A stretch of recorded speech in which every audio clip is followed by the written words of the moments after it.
어제 뉴스인데요. 6월 30일자로 스테이블 코인 판을 아주 크게 흔드는 뉴스가 하나 나왔습니다. 이 뉴스 하나 때문에 6월 30일 당일 서클의 주가는요, 하루 만에 마이너스 18%가 하락을 했습니다. 여기 18% 보이시죠? 정확하게는 마이너스 17.55%가 하락을 한 겁니다. 그래서 오늘은요, 과연 어떤 소식이길래 이 서클의 주식이 하루 만에 마이너스 18%를 하락했는지, 그 소식과 함께 스테이블 코인에 대한 업데이트를 해볼 건데요.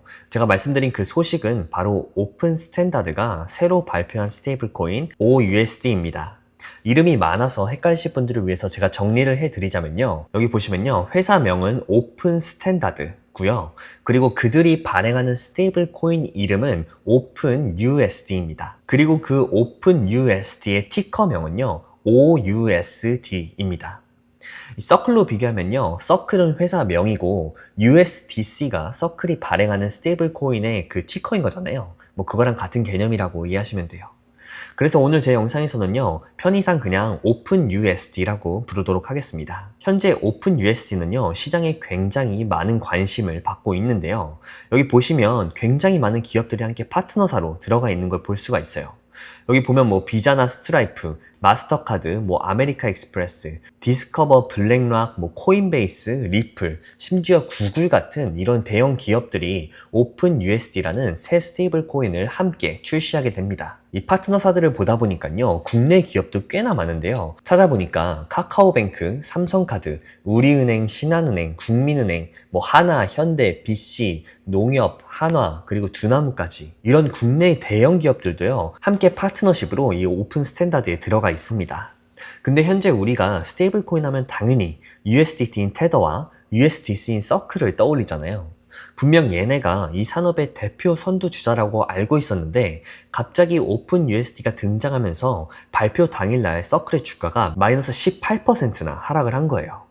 그 이유는 일단 서클 자체가 코인베이스와 많은 연관이 되어 있기 때문인데요. 이 서클을 들여다보면 이 서클의 유통이나 수익을 창출하는 부분에서 이 코인베이스는 핵심적인 파트너 역할을 해왔어요. 근데 문제는 뭐냐면 이번에 코인베이스가 이 오픈 USD에 같이 조인을 하게 되면서요. 서클의 위기다 라는 설이 돌고 있는 겁니다.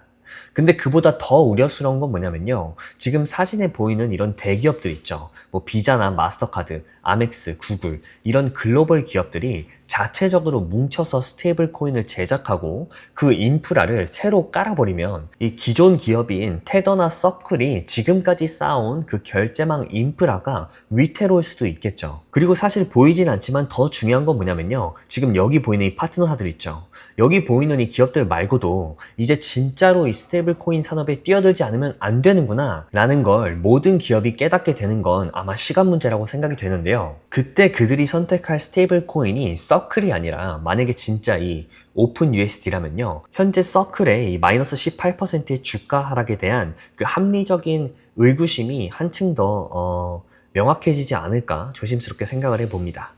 결국 스테이블 코인을 독식하는 듯 해보이던 테더와 서클의 문제점은요. 적어도 지금 시장의 반응만으로 봤을 때는 그 단일 발행사였던 것 같아요. 이 서클 같은 경우는요. 스테이블 코인은 스테이블 코인인데 이 스테이블 코인을 발행하는 발행사는 따로 있었던 거죠. 그래서 앞으로 이 서클이 발행하고 있는 USDC에 대한 사용량이 커지면 커질수록 역설적으로 보면 결국 서클은요. 코인베이스의 통제 안에 더욱 갇히는 구조다라고 보는 것 같아요. 그러니까 지금 서클의 폭락과 이 오픈 USD의 관심 폭증 상황을 정리해보면요. 단일 발행사라는 문제점을 가지고 있던 이 기존 모델 서클에서요. 이 업계의 최상위권에 있는 절대 다수의 기관들이 함께 만들고 또 그 수익을 함께 나누는 이러한 개방형 구조로의 전환을 이 오픈 USD로 보게 되는 게 아닌가라는 생각을 해봅니다. 그래서 서클의 투자자 입장에서는 앞으로의 경쟁에서요, 이 문제를 어떻게 하면 해결할 수 있는가, 그 탈출구를 명확하게 그려보는 게 좋을 것 같다라는 생각이 듭니다. 그리고 사실 정말 우리 그 일상생활 속에서 이 서클이나 테더의 사용성이 아직까지는 남미나 동유럽 이런 데는 정말 많지만 이 미국 같은 선진국에서는 막 그렇게 눈에 띄게 보이진 않잖아요. 근데 이 오픈 USD가 비자나 마스터카드 같은 이런 대형 금융사를 끌어들임으로써 그들이 가지고 있는 카드 단말기나 여러 가지 거래 시스템과 함께 호환이 돼가지고요. 그러니까 그 전통 금융인 비자나 마스터카드와 함께 융합이 돼서 미국이나 한국 같은 데서도 이제 막 사용이 된다. 그러면 진짜 스테이블 코인의 활성도가 한층 더 업그레이드 되는 시대가 도래하지 않을까라는 생각도 듭니다. 여기서 파트너의 목록을 보면요, 사실 암호화폐 지갑 소프트웨어 기업이나 코인 거래 회사들도 다 섞여 있거든요. 그래서 가만히 생각해 보니까 사실 이게 작년부터 지니어스 액트나 현재 클라리티 액트 법안을 놓고 여러 가지의 논쟁을 벌이는 동안 그 뒤에서는 이거 어차피 통과될 건데 통과되면 바로 그냥 이 프락세일 땡겨가지고 스테이블 코인판을 장악하려는 업계의 그 탑들의 최후의 수였나? 라는 생각도 들어요. 자, 그리고 여기 또 보시면요, 잭 아브람스라는 분이 현재 오픈 USD의 CEO로 나오는데요. 이분이 뭐 하는 분인지 찾아보니까 이 브릿지라는 스테이블 코인 회사 창업자 출신인데, 이 브릿지라는 회사는 2025년에 스트라이브에 인수가 되었다고 해요. 그리고 과거에 또 보니까 코인베이스의 이 소비자 부분, 그 총괄로 역임한 적이 있었고요. 그리고 여기 보시면 스퀘어, 현재는 블락으로 개명을 했죠. 여기에서도 총괄 매니저의 경험도 있고요. 그리고 결제 스타트업인 이븐리라는 회사를 이 블락, 스퀘어에 매각한 경력도 있습니다. 아무튼 이분 한 분만 봐도 이 스테이블 코인과는 아주 깊은 연이 있는 사람처럼 보여지네요. 자, 그래서요, 이제 여기서부터가 사실 저 개인적으로 볼 때는 더 중요한 부분인데, 그게 뭐냐면 이렇게 지금 현재 스테이블 코인을 두고 여러 가지 기업들이 경쟁하는 이 와중에 저희 같은 투자자들은 이러한 경쟁에서 가장 큰 수혜는 또 누가 볼까, 이거를 또 생각을 해봐야겠죠. 자, 그래서요, 저는 결국에 이 싸움에서 서클이 이기던 아니면 오픈 USD가 이기던 그 최후의 승자는 이더리움이 될 거라고 생각을 합니다. 제가 그 이유를 설명을 드릴게요. 결국 제가 여러 영상들을 통해서 여러 차례 여러분께 말씀을 드렸던 이 테더와 서클, 이 기존 스테이블 코인의 경쟁이던 아니면 새로운 스테이블 코인, 이 오픈 USD를 말하는 거죠. 이런 새로운 스테이블 코인이던 사실 중요한 건요, 이 코인이 어떤 체인을 사용하느냐가 블록체인 투자자에게는 접점이 되는 거예요. 그런 면에서 당연히 이더리움 외에도 좋은 플랫폼이 시장에 많이 있고요. 또 많이 지금도 생겨나고 있지만 그들의 경쟁력과 역사를 보면 이더리움만큼의 안정성을 쳐주기는 어렵다고 생각합니다. 왜냐면 이거는 개인들의 싸움이 아니라요, 기업과 국가 간의 싸움이기 때문에 이 신뢰라는 것이 필수적인 요소예요. 이거 절대 무시할 수 없겠죠. 그래서 앞으로 서클이 다시 반등의 불씨를 살릴 어떤 호재 뉴스를 시장에 가져오던 아니면 오픈 USD가 시장을 새롭게 장악하던 결국 이들의 경쟁에는요, 가장 안전하고 신뢰성 있는 이더리움이 선택될 수밖에 없을 겁니다. 이 오픈 USD는 온체인 달러 인프라를 지향하는 프로젝트이기 때문에요, 이더리움 레이어 1이나 혹은 레이어 2에서 발행되고 사용될 가능성이 매우 높아요. 현재 스테이블 코인의 필요성을 이 시장이 점점 인지하는 이 시간 속에서 새로운 대형 스테이블 코인이 시장에 등장하고 또 채택을 막 받아서 사용됨에 따라서요, 전체 스테이블 코인 시장 규모 자체는 확대될 것이고 또 온체인에서의 거래량도 늘어날 것이고 그러면서 디파이의 유동성도 늘어나게 될 겁니다. 그리고 그에 따라서요, 이더리움은 가장 성숙하고 오랜 역사를 가진 온체인 결제 인프라를 가지고 있기 때문에 이런 경쟁과 새로운 기술의 등장은 이더리움 자체에는 호재라고 생각하는 게 맞다고 봅니다. 그리고 혹시라도 오픈 USD에 인해서 서클의 점유율이 떨어진다고 하더라도요, 스테이블 코인 시장 전체 파이가 줄어드는 것은 아닐 거기 때문에 이 상황이 이더리움의 악재인 이유는 사실 없어요. 그거는 발표가 난 다음날, 지금 7월 1일인데요. 지금 보면 이더리움은 2%를 상승하는 중이고 비트마인 같은 경우는 거의 9%를 상승하고 있으니까 그 말이 어느 정도 반증을 할 수 있겠죠.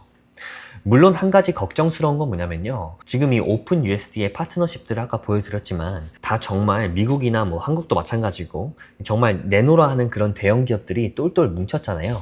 근데 이러한 대형 기업들이 똘똘 뭉쳐버리면 또 우리가 기대하는 탈중앙성에 대한 염려가 나올 수가 있고요. 그리고 또 어떤 문제가 있냐면 이들이 뭉친다고 한들 애초에 선두주자였던 테더나 서클에 반하는 그런 유동성과 또 신뢰를 확보할 수 있을지는 사실 예측이 안 되고 그냥 실제로 시장에 나와서 사용되는 걸 지켜보는 수밖에 없다고 생각을 해요.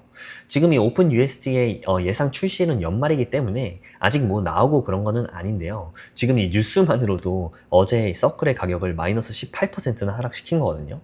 그만큼 임팩트는 있는데 사실상 실제로 나와봐야 안다 라고 좀 생각이 들고요. 그리고 또 아무래도 지금까지는 서클의 존재감이 너무 독보적이었기 때문에 사용자들은 그냥 그대로 서클의 신뢰를 더 높이 쳐주지 않을까라는 생각도 좀 들기는 하거든요. 그래서 이 부분에 대해서는요, 각자의 투자하시는 여러분들이 잘 모니터링을 하셔야겠다는 말씀을 드립니다. 자, 그리고 이더리움 재단 관련한 소식도 좀 있는데요. 최근 며칠간 이더리움의 생태계에 새로운 기관들이 좀 생겼어요. 이게 향후의 이더리움에 있어서 꽤 의미 있는 움직임이 될 거라고 생각을 합니다. 지금 벌써 7월이니까 이제 지난 6월이라고 설명을 해야겠네요. 이제 2026년 상반기에 이더리움 재단 연구진들이 중심이 돼서 여기 아래 보이는 이더랩스라는 독립적인 비영리 기관이 생겼었거든요. 웹사이트에 보면 비트마인이나 샤프링크, 또 존 루빈이 이 펀더, 그 기부자 같은 것들로 올라와 있어요. 그리고 오늘 7월 1일 기준 여기 아래쪽에 오른쪽에 보이시죠? 이 이더리움 인스티튜셔널이라고 하는 이 기관들의 이더리움 채택을 전문적으로 지원하기 위한 또 다른 비영리 단체가 공식적으로 발표가 됐습니다. 이 두 기관을 보면서 든 제 개인적인 생각은 뭐냐면요. 이게 최근 이더리움 재단을 보면 아주 긴 세월 동안 개발이나 연구를 해오고, 또 이더리움은 생태계의 기반을 굉장히 잘 다져왔잖아요. 근데 최근에는 그에 맞춰서 기관들의 자본이 막 본격적으로 이제 막 이더리움 쪽으로 움직이면서, 또 그러면서 점점 시장이 이제 이 디지털 화폐에 대한 인식을 다져간다는 생각이 막 강하게 들었는데, 그와 동시에 한편으로 또 생각을 해보면 이 이더리움 그 재단 자체의 생태계는 좋아 보여도 이더리움 재단의 기술적인 준비나 또 실제적으로 기관과의 연결을 할 수 있는 뭔가가 있을까? 라는 의구점은 항상 있었거든요. 근데 이 타이밍에 딱 이 두 기관이 나와준 걸 보고 진짜 이거 뒤에서는 뭐가 있나라는 생각이 좀 들었습니다. 이 기관들의 입장에서 보면요, 기관이 이더리움을 선택하는 것은 단순히 블록체인 하나를 고르는 문제는 아닐 겁니다. 분명 수많은 이런 기술적이나 사업적인 의사결정을 거치는 과정에서 이 기관들은 아무런 편향 없이 이더리움 생태계를 설명해 줄 수 있는, 그리고 정말 이더리움 생태계 자체를 더 신뢰할 수 있게 만들어주는 파트너를 필요로 할 거란 말이죠. 그런데 지금까지는 이런 역할을 해주는 그런 이더리움 시스템이 좀 부족했잖아요. 왜냐면 이더리움 재단은 그런 거에 별로 의미를 두지 않는 것 같으니까. 근데 이를 위해서 이 이더리움 인스티튜셔널 그리고 이더랩스라는 것들이 출범이 된 거예요. 그래서 앞으로 이 조직들은요, 뭐 은행이나 자산운용사, 뭐 수탁 기관 같은 것들, 그러니까 그 기관들과 이더리움 생태계를 연결하면서 이런 기관과의 뭐 지원이나 뭐 시장 조사나 아니면 뭐 생태계를 좀 더 뭐 이렇게 확보하기 위해서 홍보를 한다든지 뭐 이런 것들을 좀 담당하게 되지 않을까라는 생각이 듭니다. 그리고 특히 비트마인이나 샤프링크가 여기에 초기 후원사로 참여했고, 또 기관 자금이 토큰화와 스테이블 코인 시장으로 막 유입되고 있는 지금 이 시점에 이 두 협력사는 이더리움을 기관 금융의 새로운 표준 인프라로 만들어낼 수 있지 않을까라고 좀 생각을 합니다. 그래서 좀 정리를 해보자면 사실 신뢰할 수 있는 중립성이라는 측면에서 보면요, 이더리움은 그냥 최강이죠. 하지만 너무 탈중앙화를 강조하기 때문에 기관이 돈을 들고 들어가는 입장에서 보면 뭐 어떻게 접근해야 되나 라는 좀 어려움이 있었던 건데, 오늘 이 출범 소식으로요, 이제는 좀 약간 기관들한테 적극적으로 막 그 영업하는 세일즈맨처럼 그런 팀을 하나 그냥 기관 앞에 딱 세워준 겁니다. 그러면서 이제 이런 식으로 말하는 거죠. 야, 나한테 물어봐. 뭐가 궁금해? 내가 다 대답해 줄게. 뭐 이런 상황인 겁니다.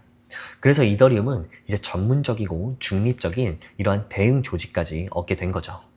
보면 두 기관 다 비트마인이나 샤프링크의 후원을 받는 입장이니까 단순히 뭐 돈뿐만 아니라 이 실행력 있는 기관들이 합세해서 만든 팀이구나 라고 좀 이해를 하시면 될 것 같고요.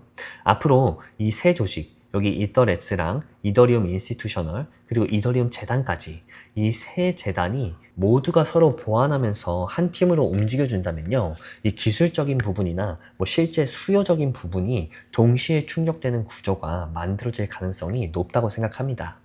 물론 그렇다고 해서 이 발표 자체가 곧바로 대규모의 뭐 채택으로 이어지지는 않을 수도 있겠죠. 그래서 결국 이 이더리움 생태계 그리고 스테이블 코인의 성공 여부는요, 실제 기간이 얼마만큼 이 안으로 유입되는지, 뭐 아니면 법안이 어떻게 만들어지는지, 그러한 기관과 국가 간의 소통의 성과일 거예요. 그래서 이 부분에 대해서는 계속 모니터링이 필요하다는 말씀을 드리고요. 다만 지금 저희 같은 투자자 입장에서 생각을 해보면요, 뭐 이더리움 생태계는 고사하고 지금 암호화폐 가격이 이렇게나 무너져 있는 이 시점에서 현재 만약에 뭐 진입이나 아니면 추가적인 지분 확보를 고민하는 투자자분들이 계신다면요, 저는 감히 이렇게 말씀을 드릴 수가 있을 것 같은데, 지금 같은 적기가 또다시 올까? 뭐 최소 앞으로 몇 년간 또다시 올까라는 생각이 드는 건 사실입니다. 왜냐면 제가 볼 때는 이 이더리움 생태계가 이 기술과 현실을 연결하는 새로운 국면으로 들어서고 있다는 생각이 아주 강하게 들기 때문이에요.